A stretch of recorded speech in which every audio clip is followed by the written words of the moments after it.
Hello dear learners, this is Rakhi Tiwari and welcome again my YouTube channel. तो मैं आप सबका बहुत स्वागत करती हूँ अपनी सोशियोलॉजी ऑफ एजुकेशन के न्यू टॉपिक के साथ, जिसका नेम आपको मेंशन दिख रहा होगा यहाँ पे आपकी स्क्रीन पर, अकल्चरेशन एंड इनकल्चरेशन प्रोसेस। तो इनकल्चरेशन का मीनिंग आपका होता है संस्कृति ग्रहण या संस्कृतिकरण, जिसको हिंदी में हम कहते हैं, और अकल्चरेशन का मीनिंग होता है हिंदी में संस्कृति संक्रमण। तो हम इसको डिटेल में पढ़ेंगे कि आखिर इनकल्चरेशन और अकल्चरेशन प्रोसेस क्या होती है। तो चलिए आगे बढ़ते हैं। What is inculturation? ठीक, inculturation is the process by which a person adopt the behavior pattern of the culture he lives in।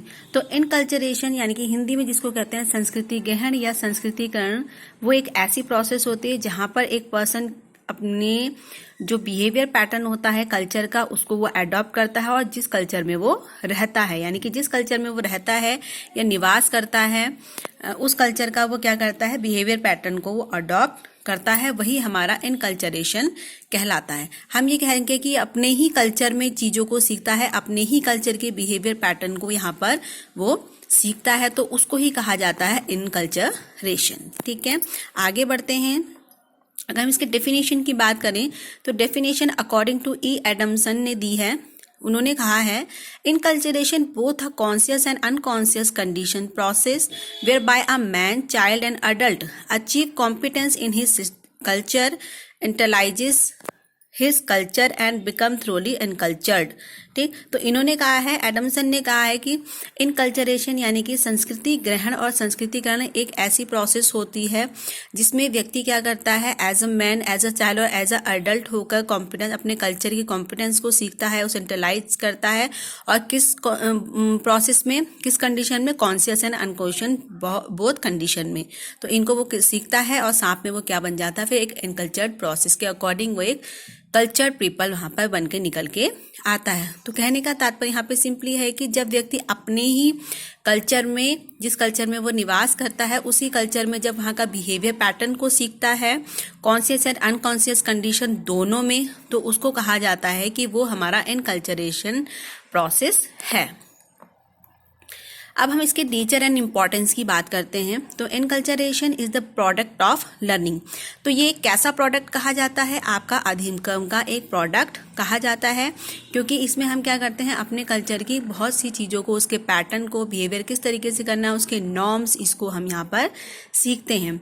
Next है, not a static but dynamic process. तो ये जो है आपकी स्टैटिक नहीं बल्कि डायनेमिक प्रोसेस कही जाती है, क्योंकि कल्चर में डायनेमिक प्रोसेस का मतलब क्या है कि time to time change in a particular situation. तो डायनेमिक प्रोसेस है क्योंकि ये स्टैटिक नहीं है बल्कि डायनेमिक प्रोसेस है। क्यों? क्योंकि इसमें क्या होता है, आपका हमें देखने को मिलता है कि संस्कृति ग्रहण जब हम करते हैं तो उसमें हम कई चीज़ों को क्या करते हैं, टाइम टू टाइम उसमें चेंजेस आते जाते हैं, और क्या कहते हैं, उस प्रोसेस को ही क्या कहा जाता है, ये एक डायनामिक प्रोसेस है।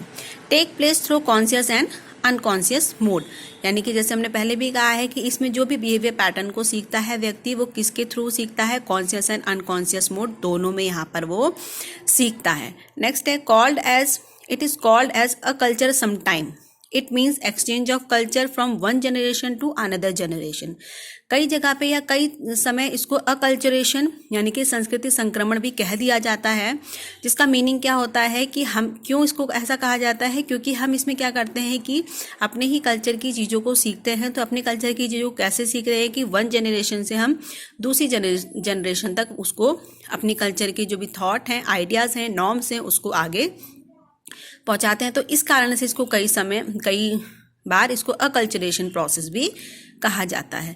Inculturation begin before birth and continue until death. तो आपका इनकल्चरेशन यानी कि आपका संस्कृति ग्रहण कब स्टार्ट होता है, जब आप जन्म लेते हैं, या बिफोर बर्थ इसलिए कहा गया कि जब आप माता के गर्भ में होते हैं, और दूसरी बात ये कब तक चलता रहता है, जब तक कि व्यक्ति की मृत्यु नहीं होती। तो हम देखते हैं कि इनकल्चरेशन प्रोसेस क्या होता है कि वो एक प्रोडक्ट ऑफ लर्निंग है, इट्स अ डायनामिक प्रोसेस। इसको हम कॉन्शियस एंड अनकॉन्शियस दोनों मोड में सीखते हैं। सम टाइम इसको क्या कहा जाता है, अकल्चरेशन, क्योंकि इसमें one generation to another generation तक हम क्या करते हैं, अपनी संस्कृति के norms, idea, patterns, behaviour patterns को पहुंचाते हैं, और ये आपकी बिफोर बर्थ से लेके डेथ तक ये प्रोसेस चलती रहती है। तो ये इसकी नेचर एंड इम्पोर्टेंस की हमने बात करी। अब आगे हम बात करते हैं इसका एजुकेशनल इम्प्लीकेशंस क्या होती हैं, आपकी शिक्षा में इसका क्या योगदान है। ठीक, तो ये क्या काम करता है शिक्षा में योगदान का। हमें एजुकेशन इम्प्लीकेशन का अगर हम बात करें, शैक्षिक निहितार्थ की अगर हम बात करें, तो फर्स्ट क्या बोलता है, ये आपका help in developing new culture habits and language. ये आपकी क्या हेल्प करता है, डेवलप करने में आपके जो भी कल्चर के हैबिट्स हैं, और दूसरी बात जो भी कल्चर की लैंग्वेज है उन्हें वो डेवलप करने में, विकसित करने में आपकी हेल्प करता है। Help in adopting good values, ये आपकी किस चीज़ में हेल्प करता है कि आप अपने कल्चर की क्या है, गुड वैल्यूज़ को, गुड नॉर्म्स को अडॉप्ट कर सकें और उसे अपने बिहेवियर में ला सके, जिससे आपका एज इट इज़ आप क्या करें कि आप एक अच्छा बिहेवियर पैटर्न सीख सकें। नेक्स्ट है help in understand individual and society. ये क्या काम करता है कि इंडिविजुअल और हमारे समाज यानी कि एक व्यक्ति और समाज को समझने में सहायता करता है, कि जिससे हमें समझ में आ जाए कि हम किस कल्चर के समाज से हैं और वो व्यक्ति किस कल्चर के समाज से या किस कल्चर से बिलोंग करता है। नेक्स्ट है help in adjustment of new environment. ये हमारी हेल्प करता है क्योंकि हम वेल कल्चर्ड होंगे तो हमें ये हेल्प करेगा कि आपने नए नए वातावरण में किस तरीके से समायोजन करना है या किस तरीके से आपने उसमें अपने आप को एडजस्ट करना है, ताकि जैसा आपका समाज हो, जैसा आपका एनवायरनमेंट हो, आप उसी तरीके से उसमें ढल जाएं। नेक्स्ट है help in development of self awareness. ये आपकी किस चीज़ में हेल्प करता है कि आप स्वयं जागरूक हो सकें, और ताकि आप क्या हो कि नई नई चीज़ों को अच्छे से विकसित कर सको, जागरूक हो कि समाज में, सोसाइटी में किस तरीके की चीज़ें चल रही हैं और किस तरीके की चीज़ें वहाँ पे हो रही हैं, तो जिससे व्यक्ति क्या होगा, आसानी से चीज़ों को समझ में उसे आ जाएगी। नेक्स्ट है आपका help in judgement and capabilities about other different cultures. ठीक, तो ये आपकी किस चीज़ की कैपेबिलिटी को डेवलप करता है, आपकी जजमेंट की कैपेबिलिटीज़ को, जिससे आप क्या करेंगे कि जो अदर डिफरेंट कल्चर्स हैं उन्हें क्या कर सकें, आप आसानी से समझ सकें, उनके बारे में जान सकें। Next help in developing unity and brotherhood. ठीक, तो ये आपके किस चीज़ में हेल्प करता है कि आपके अंदर यूनिटी और आपके ब्रदरहुड को क्या करता है, डेवलप करने का काम करता है, भाईचारे की भावना का विकास करता है और आपके अंदर समानता के गुण की विकास करता है। नेक्स्ट है help in developing desirable culture in the person himself and in society. ये आपके अंदर डिजायरेबल चेंजेस लाने की, जो कल्चर के डिजायरेबल चेंजेस हैं उनके लिए ये आप व्यक्ति को विकसित करता है, जिससे व्यक्ति के अंदर और उसके समाज के अंदर क्या हो, डिजायरेबल चेंजेस, जो पॉजिटिव बिहेवियर पैटर्न है वो उसके अंदर डेवलप हो सके। तो हमने बात करी अभी इनकल्चरेशन प्रोसेस, जिसको हम संस्कृति ग्रहण और संस्कृतिकरण कहते हैं। अब हम बात करते हैं अकल्चरेशन प्रोसेस की। तो what is acculturation? One cultural group adopt the practice of another cultural group in example of acculturation. यानी कि एक कल्चरल ग्रुप जब दूसरे कल्चरल ग्रुप की कुछ प्रैक्टिसेस को अडॉप्ट करते हैं तो उसको ही क्या कहा जाता है, अकल्चरेशन कहा जाता है। अभी हमने बात करी थी इनकल्चरेशन की। इनका मतलब होता है कि एक पर्टिकुलर एरिया में रहना या एक पर्टिकुलर सर्कल की बात होती है, कि यानी कि जहाँ पे वो व्यक्ति रह रहा है, निवास कर रहा है, उस कल्चर की बात करी। अब हम बात कर रहे हैं अकल्चरल की, जहाँ पे हम एसिमिलेट करते हैं, सीखते हैं। एक वन ग्रुप दूसरे ग्रुप से जब सीखता है, दूसरे कल्चर ग्रुप की प्रैक्टिसेस को सीखता है, तो उसे ही क्या कहा जाता है, अकल्चरेशन कहा जाता है।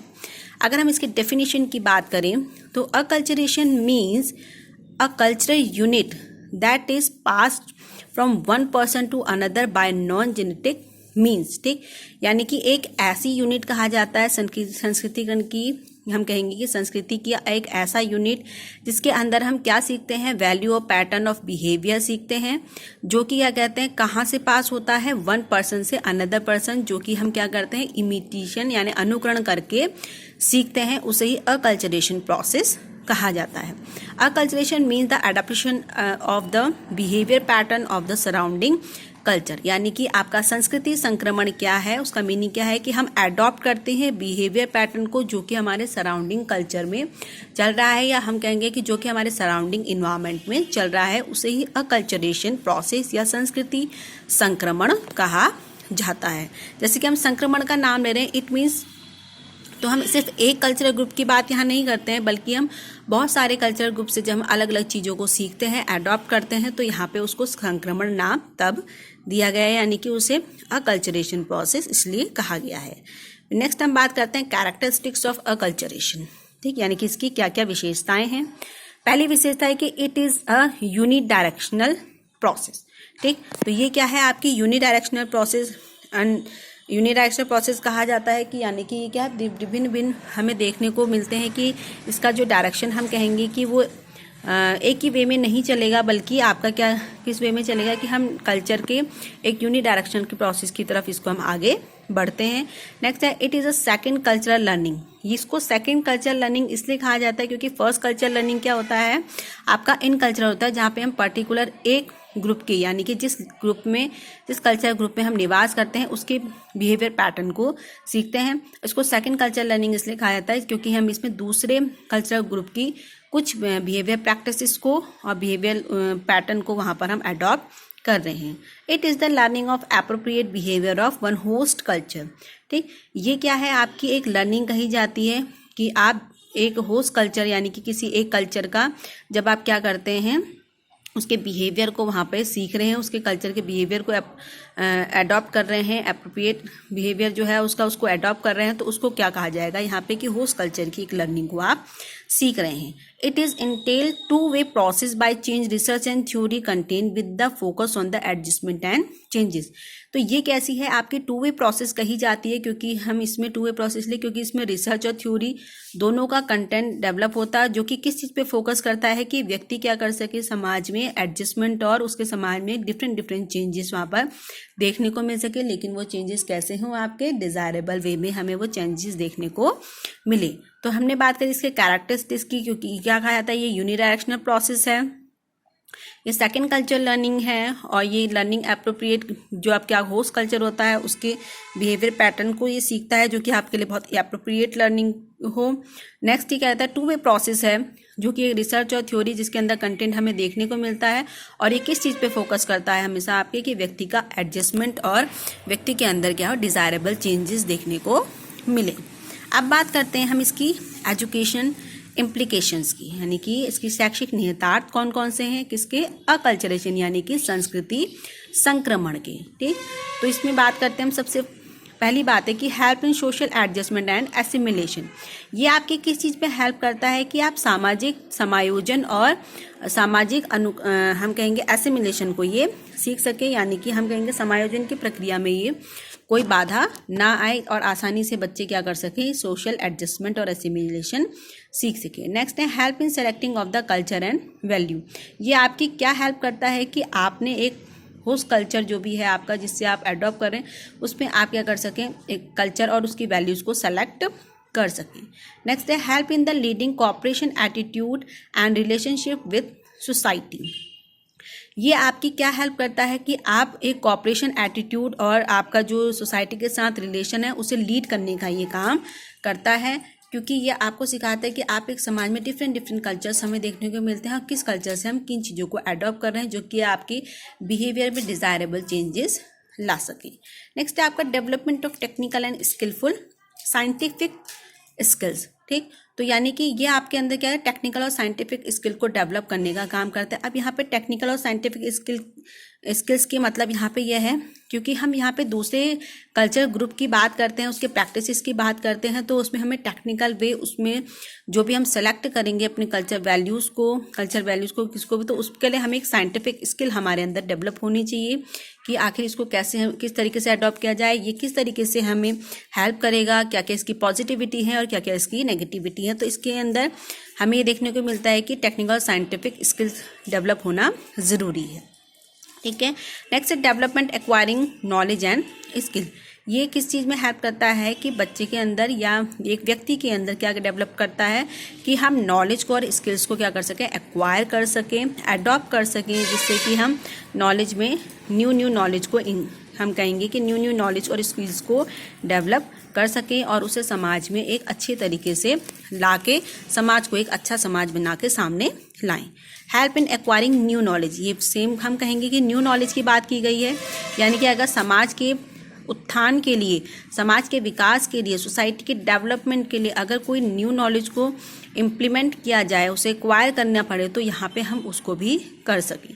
Help in self awareness, personal and social growth, ये किस चीज़ में हेल्प करता है? अकल्चरेशन प्रोसेस आपकी सेल्फ अवेयरनेस में, पर्सनल और सोशल ग्रोथ में आपकी हेल्प करता है, क्योंकि इसमें क्या हम क्या करते हैं, अपने कल्चर तो सीखते ही हैं, साथ साथ हम दूसरे कल्चर ग्रुप की कुछ प्रैक्टिसेस को जो कि हमारे अंदर डिज़ायरेबल चेंजेस ला सके, उनको भी यहाँ पर सीखने का काम करते हैं। तो हमने अकल्चरेशन एंड इनकल्चरेशन प्रोसेस को हमने पढ़ा। इसको एक छोटे से उसमें हम देख लेते हैं जल्दी से कि आखिर इसका मीनिंग, प्रोसेस और नेसेसिटी क्या है। तो अगर हम इनकल्चरेशन और अकल्चरेशन को हम देखें तो इसकी मीनिंग की अगर हम बात करें तो reinforcing the basic values norms of a culture, तो यह आपको किस चीज़ के लिए पुनर्बलित करता है? यह आपकी बेसिक वैल्यू नॉर्म्स उस पर्टिकुलर कल्चर की बात करता है। जबकि हम दूसरी तरफ देखें अकल्चरेशन की, when the value and norms outside culture acquire, जब हम दूसरे कल्चर की आउटसाइड कल्चर के वैल्यूज और नॉर्म्स को अडॉप्ट करते हैं तो उसे क्या कहेंगे? अकल्चरेशन प्रोसेस या संस्कृति संक्रमण कहेंगे। दूसरी बात, द एन प्रीफिक्स, इसमें कौन सा प्रीफिक्स लगा है आपका? एन, मीनिंग इनक्लोज और इनसर्कल, ठीक, यानी कि इसका मीनिंग क्या है कि इनका मतलब हो जाएगा किसी एक इनक्लोज या इन सर्कल, यानी कि एक ही सर्कल में जो प्रोसेस चल रही है वहाँ से हम जो वैल्यूज़ और नॉर्म्स को सीख रहे हैं तो वो हमारा इनकल्चरेशन हो जाएगा, यानी कि संस्कृतिकरण हो जाएगा हमारा वो चीज़। दूसरी बात है अकल्चरेशन, द एक्ट प्रीफिक्स, इसमें क्या लिखा है? AC एक्ट लगा है, तो ये प्रीफिक्स लगा है जिसका मीनिंग होता है एक्सेप्ट करना, एक्सेस करना और एक्लेमेट करना, यानी कि हम यहाँ पे एसिमिलेट करते हैं, इमिटेशन करते हैं, एक्सेप्ट करते हैं इन चीज़ों को, दूसरे कल्चरल ग्रुप की प्रैक्टिसेस को, तो उसे क्या कहा जाएगा? अकल्चरेशन या संस्कृति संक्रमण कहा जाएगा।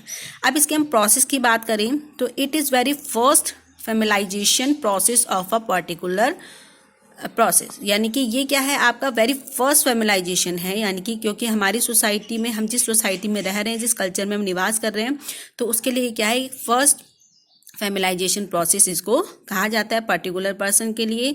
और दूसरा जो होता है कि ये फर्स्ट तो नहीं होती बट इसको हम सेकेंड और third familiarization of to various culture भी कहते हैं, यानी कि फर्स्ट जो हमारा हो गया इन कल्चर, क्योंकि हम जिस कल्चर में इनक्लोज कल्चर में रह रहे हैं उसकी बात करते हैं। दूसरा हम बात करते हैं इसमें अकल्चर, यानी कि क्योंकि हम इसमें क्या करते हैं? दूसरे कल्चर ग्रुप की क्या कर रहे हैं? कुछ प्रैक्टिसेस में नॉर्म्स वैल्यूज़ को इनको अडॉप्ट करते हैं, तो ये हमारा सेकंड और थर्ड फेमिलाइजेशन कहलाता है। नेक्स्ट हम बात करते हैं इसकी नेसेसिटी की। तो एनकल्चरेशन जो होता है, as soon as an individual is born he or she begin to acquire the culture around him with or without any influence. तो यानी कि इसमें क्या होता है? नेसेसिटी क्यों कहा गया है? क्योंकि इसमें हमें क्या देखने को मिलता है कि इसमें जो इंडिविजुअल होता है, जो जन्म लेता है, तो वो क्या करता है? अपने कल्चर, जो भी उसका आसपास का कल्चर होता है, उसे वो क्या करता है? एक्वायर करता है, जिसमें उसे कोई भी ऐसा क्या है? इन्फ्लुएंस नहीं होता, बल्कि उसे वो उसी फर्स्ट वे में उसको अप्लाई करता है या एक्वायर करता है। दूसरी तरफ अकल्चरेशन कहें हम या संस्कृति संक्रमण कहें, it is not an essential phenomenon in life but occur meet together. तो ये क्या है? आपका इसेंशियल फेनोमेनन नहीं है लाइफ का, बल्कि हम क्या करते हैं? इसमें दूसरे से सीखते हैं, दूसरे की चीज़ों को सीख के हम उसमें अडॉप्ट करते हैं। नेक्स्ट इसमें हम देखें तो it is an essential requirement for survival. जो आपका एनकल्चरेशन प्रोसेस है, ये हमें क्या है?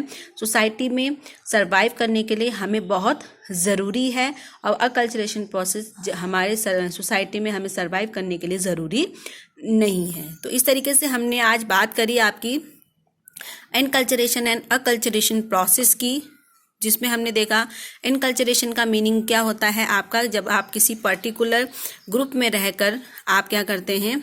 पर्टिकुलर जिस ग्रुप में आप निवास कर रहे हैं उसके जब आप बिहेवियर पैटर्न को सीखते हैं तो वह आपका इनकल्चरेशन प्रोसेस होता है। और आपका अकल्चरेशन की अगर हम बात करें तो वो क्या होता है कि जब एक कल्चरल ग्रुप दूसरे कल्चरल ग्रुप की क्या करता है? प्रैक्टिसेस को अडॉप्ट करता है, उसके प्रैक्टिसेस को, वैल्यूज़ को, नॉर्म्स को उनको अडॉप्ट करता है, तो वो कैसा एग्जाम्पल कहलाता है? आपका अकल्चरेशन प्रोसेस कहलाता है। तो आई होप आपको बहुत अच्छे से समझ में आया होगा इनकल्चरेशन और अकल्चरेशन, जिसको हिंदी में कहते हैं इनकल्चरेशन यानी कि संस्कृति ग्रहण या संस्कृतिकरण, और अकल्चरेशन जो होता है उसको हम कहते हैं संस्कृति संक्रमण।